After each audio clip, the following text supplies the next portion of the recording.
ಚಿಂದಿ ಉಡಾಯಿಸೋ ಖಾರ ಬಣ್ಣ ರುಚಿಯನ್ನು ನೀಡುತ್ತದೆ. ಮೆಣಸಿನ ಪುಡಿ ಚಿಂದಿ ಉಡಾಯಿಸೋ ಖಾರ ಬಣ್ಣ ರುಚಿ. ನಿಧಾನವಾಗಿ ಮತ್ತೆ ಹೆಚ್ಚಾಗ್ತಾ ಇದೆ ಕರೋನಾ ಸೋಂಕು. ಇಂದಿನಿಂದ ರಾಜ್ಯದಲ್ಲಿ ಮತ್ತೆ ಕೋವಿಡ್ ಟೆಸ್ಟಿಂಗ್ ಪ್ರಾರಂಭ ಆಗತ್ತೆ. ಕರೋನಾ ಕಡಿವಾಣಕ್ಕಾಗಿ ಆರೋಗ್ಯ ಇಲಾಖೆ ಸಂಪೂರ್ಣವಾಗಿ ಅಲರ್ಟ್ ಆಗ್ತಾ ಇದೆ. ಕೋವಿಡ್ ಪ್ರಕರಣಗಳ ಏರಿಕೆಯನ್ನು ಗಮನಿಸಿ ನಿಮಾನ್ಸ್ ಮತ್ತು ವಿಕ್ಟೋರಿಯಾ ಆಸ್ಪತ್ರೆಯಲ್ಲಿ ಕರೋನಾ ಟೆಸ್ಟ್ ಅನ್ನು ಮಾಡಲಾಗುತ್ತೆ. ದಿನಕ್ಕೆ 150ರಿಂದ 200 ಕರೋನಾ ಟೆಸ್ಟ್ ಕಡ್ಡಾಯ ಅನ್ನೋದನ್ನು ಕೂಡ ತಿಳಿಸಲಾಗಿದೆ. ಈ ಸಾರಿ RT-PCR ಪರೀಕ್ಷೆನ ಮಾಡಿಸೋದಕ್ಕೆ ಕೂಡ ಸೂಚನೆಯನ್ನು ನೀಡಲಾಗಿದೆ. ಕರೋನಾ ಟೆಸ್ಟ್ ಮಾಡಿದ ದಿನಾನೇ ರಿಪೋರ್ಟ್ ಬರೋ ಥರ ನೋಡ್ಕೊಳ್ಳಿ ಅಂತಲೂ ಕೂಡ ಹೇಳಿದ್ದಾರೆ.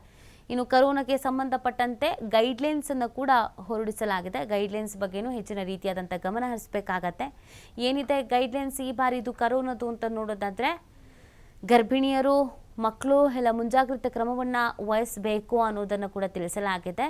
ಹಾಗೆಯೇ ಜನನಿಬಿಡ ಪ್ರದೇಶದಲ್ಲಿ ಓಡಾಡುವಾಗ, ಅಂದರೆ ಜನ ಜಾಸ್ತಿ ಸೇರುವಂಥ ಬಸ್ ಸ್ಟ್ಯಾಂಡ್ ಆಗಿರ್ಬೋದು, ರೈಲ್ವೆ ಸ್ಟೇಷನ್ ಆಗಿರ್ಬೋದು, ಟ್ರಾವೆಲ್ ಮಾಡುವಾಗ, ಮದುವೆ, ಮುಂಜಿ, ಸೀಮಂತ, ಬೀಗ್ರೂಟ ಎಲ್ಲ ಯಾವುದ್ಯಾವುದಕ್ಕೆ ಭಾಗಿಯಾಗ್ತಿರೋ ಈ ಸಂದರ್ಭದಲ್ಲಿ ಮಾಸ್ಕನ್ನು ಕಡ್ಡಾಯವಾಗಿ ಹಾಕ್ಕೊಳ್ಳಿ. ಈಗ ಜಾತ್ರೆ ಬೇರೆ ಶುರುವಾಗಿದೆ. ಎಲ್ಲ ಊರಲ್ಲೂ ಊರು ಜಾತ್ರೆ, ಊರು ತೇರು ಅಂತ ಪ್ರಾರಂಭ ಆಗಿಬಿಟ್ಟಿದೆ. ಸೊ ಹಾಗಾಗಿ ಮಾಸ್ಕನ್ನು ಕಡ್ಡಾಯವಾಗಿ ಬಳಸಲೇಬೇಕು ಅನ್ನೋದನ್ನು ಸರ್ಕಾರ ತಿಳಿಸ್ತಾ ಇದೆ. ಅದರ ಜೊತೆಗೆ ಸ್ಯಾನಿಟೈಸ್ ಜೊತೆಗೆ ಸ್ವಚ್ಛತೆಯನ್ನು ಕಾಪಾಡೋದ್ರ ಬಗ್ಗೆಯೂ ಕೂಡ ಹೆಚ್ಚಿನ ಗಮನವನ್ನು ಹರಿಸಬೇಕಾಗತ್ತೆ.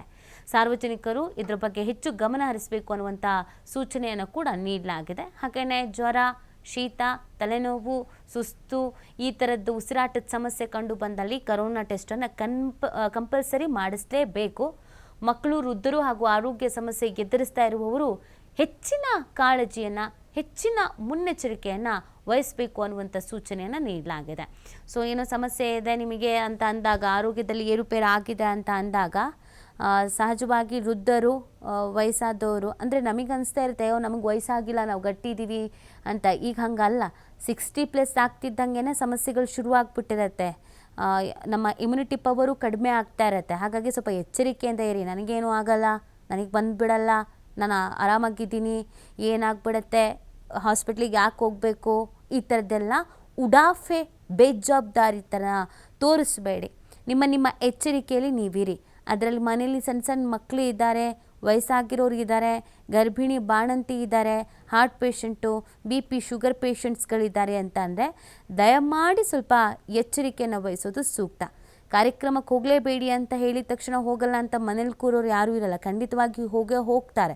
ಬಟ್ ಮಾಸ್ಕನ್ನು ಧರಿಸಿ. ನಿಮ್ಮ ಜೀವದ ಜೊತೆಗೆ ಅಕ್ಕಪಕ್ಕದ ಜೀವವನ್ನು ಕೂಡ ಉಳಿಸುವಂಥ ಜವಾಬ್ದಾರಿ ನಿಮ್ಮ ಮೇಲೆ ಇರುತ್ತೆ.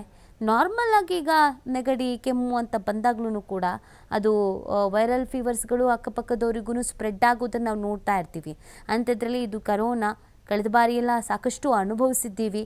ಹಾಗಾಗಿ ಈ ಬಾರಿ ಬಹಳ ಎಚ್ಚರಿಕೆಯಿಂದ ಇರಿ. ಏನಾದರೂ ಸ್ವಲ್ಪ ಮಟ್ಟಿಗೆ ಆರೋಗ್ಯದಲ್ಲಿ ಏರುಪೇರು ಕಾಣಿಸ್ಕೊಳ್ತಾ ಇದೆ ಅಂದರೆ ದಯಮಾಡಿ ಹಾಸ್ಪಿಟಲ್ಗೆ ಹೋಗಿ.